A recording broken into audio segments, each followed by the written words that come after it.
So, yun na nga, yung nagastos ko nung nag-abroad ako dito sa Singapore, 25,000 lang.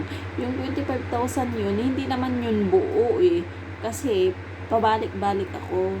So, nag-start ako, nag-apply ng April, tapos bumalik ako ng May, tapos bumalik ulit ako ng June, tapos yung July na flight ko. 2016 yun ah.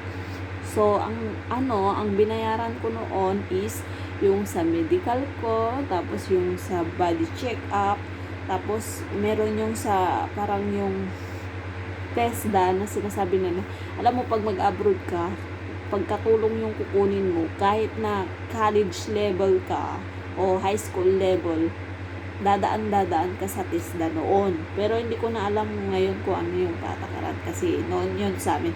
So, dumaan din ako sa TESDA. So, yung TESDA na yun, tatlo yun. Meron kaming binayaran doon. Tapos, hindi ko na masyadong maalala. Basta, ang binayaran ko lahat noon is 25,000. Yung 25,000 nun, sahod ko yun kasi nung nag-apply ako, may trabaho ako nun. So, walang tumulong sa akin ni isa. Kahit sinong relatives or something, walang tumulong. Sahod ko yung ginamit ko.